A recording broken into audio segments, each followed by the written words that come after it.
MLB Network, Sports Illustrated, and, of course, Fox Sports' Tom Verducci. How are you, Tom? I'm great, Rich. How are you? I'm doing fine. I know you've been around the Yankee postseason games for quite some time, and I know the new Yankee Stadium gets a lot of grief, and rightfully so, about the pricing and how so many people don't sit in those fancy, cushy seats. From the television, it sounded like the old Yankee Stadium last couple of nights. Tom, what was it like in that stadium? Absolutely. It did have echoes of the old park. Now, I still think the old park was completely different. That place would literally shake when the people got loud. I remember Paul O'Neill, when he scored a run in the 96 World Series, telling me that the ground, the actual field was shaking. It was so loud.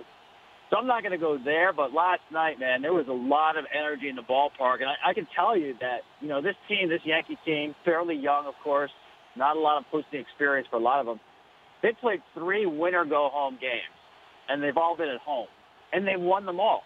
And I can tell you that the atmosphere there has had something to do with it. I'm not saying they won because they were home, but this team right now, in those 3 games, they were feeding off the crowd. And now they go back to a place where they've had some bad memories from the Midge Bugs 10 years ago to what we saw on Friday night with Joe Girardi. Still mystifies me why he didn't challenge that. Why did he not challenge that? Because I'm not accepting the fact that he didn't want to disrupt his pitcher's rhythm when his catchers do that all the time.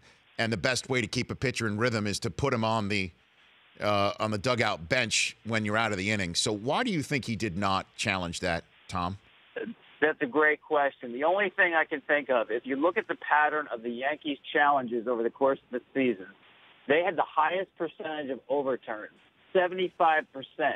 So they actually don't challenge that much. They challenge when, okay, it's obvious that we're going to get this call. And the first replays show that it was, 50-50 maybe, could have gone either way.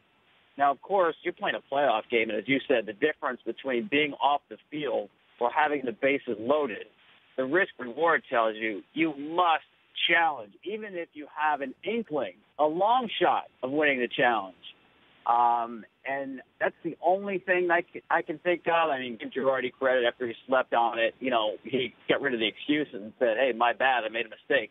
But also, let's put some blame on the coaching staff, too, because somebody has to get in your grill and say, no, we need to challenge this thing. Our catcher is insinuating or he's telling us that the ball hit the bat. We have nothing to lose. Let's go ahead and challenge. That's on the whole staff.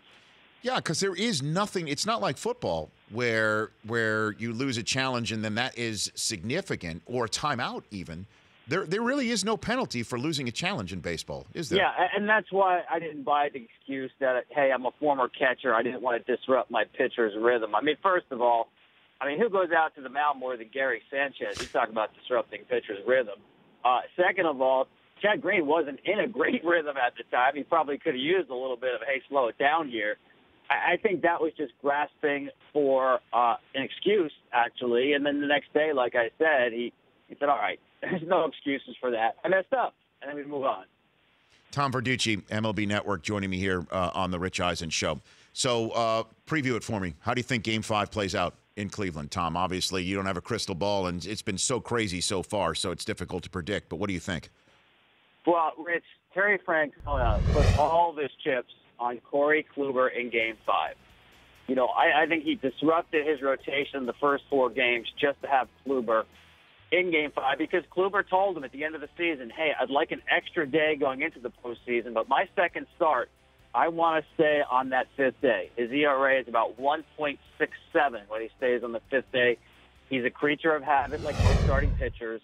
So the fact that they ran Bauer out there on short rest, and I never bought the fact that, hey, this guy's got a rubber arm, he's made for short rest. His numbers are terrible on short rest. There's nobody who's made for short rest. It's completely opposite of what they do.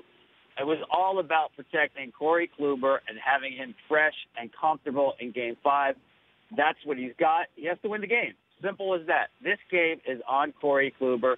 And, Rich, I can tell you, before this postseason started, if you gave me any pitcher in this tournament to win one game, my choice would have been, and still is, Corey Kluber. And I understand the Yankees got to him in Game 2, but I think he's going to be on point in this game. Tom Verducci, MLB Network, Sports Illustrated, Fox Sports, joining me here on the Rich Eisen Show. Why in the world did Dusty Baker take out Max Scherzer yesterday, do you think, Tom? That's a great question. I'm not sure if Dusty went out there with his mind made up of what he was going to do, which I never like. If you're a manager and you're leaving the dugout, man, I'd rather have you go out there with conviction one way or the other than to go out there and see which way the wind is blowing. Apparently, Matt Wieters had a conversation that, giving him a little bit of doubt on what kind of stuff Scherzer had there, but I'm with you. I mean, you have to, and I understand the game now is so much about bullpens. We're seeing that in the postseason as well, but Scherzer's a different cat. I've checked all of his numbers. When he pitches third time around, he actually gets better. And I think he's the rare guy that you win or lose with. And I want the game in his hands. Who knows what Dusty's real reason is, but I think probably the conversation on the mound convinced him maybe he should lose in it. Maybe I need somebody else. So how is Arrieta's health going into this big Game 4 where the Cubs can knock out the Nationals, Tom? Best you can tell. We'll see. He's had plenty of rest. I think Jake usually responds well to rest, especially this time of year. He did that in Game 7 of the World Series last year.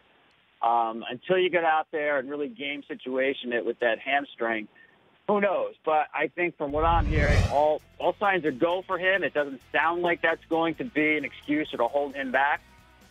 He's been shaky this year. I mean, I shouldn't say shaky. I should say inconsistent, right? I mean, there's been some times where the command is not there. Better lately. I think he's going to pitch a good game, but I think there's a short leash on him. Couple more questions with Tom Verducci here on the Rich Eisen Show. I mentioned this last week, and I said at the top of the show, somebody is going to have to knock the Cubs out. Somebody's going to have to look them in the eye and actually end their reign. And I'm wondering who's going to do it. Who do you think does have the best chance to do it that's still remaining? Dodgers have the best chance. I mean, I like what their GM, Farhan Zaidi, said after, and it's the Diamondbacks in 3 games, I get it, but he said that was the best display of grinding out at bats that he's ever seen. Now, maybe he didn't see, the 98 Yankees or the 04 Red Sox, but I get the point. That team right now, they've got a certain vibe going there where the Dodgers have become a team that grinds it out. I mean, when did you ever say that about the Glamour Boys from L.A., right? Yeah. But I like the vibe that they've got there. Listen, I thought the most overrated losing streak I've ever seen in the years covering baseball was that streak the Dodgers had there for, 5-6 weeks when they were losing games. They were 21 games up. I mean, that's like having a 30-point lead in the fourth quarter where you just, empty the bench and take some guys out. They weren't really playing playoff caliber baseball at that point. This is a very deep team. I love the way Darvish is throwing the ball now. I think they are the biggest obstacle to the Cubs. Yeah, I always say that they're the pluckiest $250 million team you'll ever see. They're certainly the deepest. I mean, they can beat you with depth, and you saw that even just in 3 games in Arizona. Right, and then, we'll end up having time to talk about the Astros, who I think they're terrific. I mean, what they do and how they go about it, and Verlander coming up big in this series just shows you what a smart move they made at the deadline, or not even post-deadline, to actually rethink and go ahead and get him. They're a fun team to watch, aren't they? Oh, they are a fun team. And Altuve is just, I'll tell you, because I told this to Gammons the other day, interviewing Jerry Seinfeld a couple weeks ago, he talked about what he loves about baseball is the democracy of talent and physique. That you can have an Aaron Judge and a Jose Altuve in an MVP race, and there's no other sport like that, And I love it. I love watching. He's my favorite player to watch play, no matter where he is, on the bases, in the bat, in the field. Yeah, and he always seems to come up in the right spot. Like, he's always lurking in the on-deck circle, and somebody his size, normally you don't use the word lurk, but he definitely does. He's terrific. But like I said, we'll have at least next 10 days to talk about them. What do you think the postmortem for the Red Sox is? Well, we'll see. I mean, there's definitely questions about the manager, right? John Farrell was not hired by Dave Dombrowski. That's always shaky ground when things don't go right. And I think based on the trades that were made, going back to Kimbrel and some of the other big deals they made, Chris Sale, they went all in for this year not to get out in the first round. So we'll see. Listen, I thought they were overmatched in this regard, Rich, that the game right now, I said it's about bullpens. Offensively, it's about home runs. Nobody is winning games without a home run in the postseason. Last year, teams were 3-22 without a home run. The way we used to think about postseason, small ball, move them over, get them in, forget it. It's about hitting the ball out of the ballpark. And the Red Sox just couldn't match Houston in terms of changing games quickly. And that is something they're going to have to address. They have some really good players, some talented players. They put the ball in play, but they don't change the game often enough with power. And I think that's what they're going to have to address, because that's what today's game is. As long as they keep using the ball they have now, Rich, you're going to have to win with power. Yeah, and even when they were down by 2 in the 9th inning, Tom, they got a home run, but it didn't leave the yard. To try and get back into it. That's amazing. Tom, love chatting with you. We'll chat down the road. Enjoy that Game 5. I'll be watching, that's for sure, with my kids. Yeah, it'll be fun. Thanks, Rich. You got it. It's Tom Verducci. The Rich Eisen Show. Weekdays at noon Eastern on radio stations across the country and audience. If you like that video, be sure to download our app. Don't have any memory on your phone? Let's start to delete some of those slow-mo videos you have. And you know which ones I'm talking about.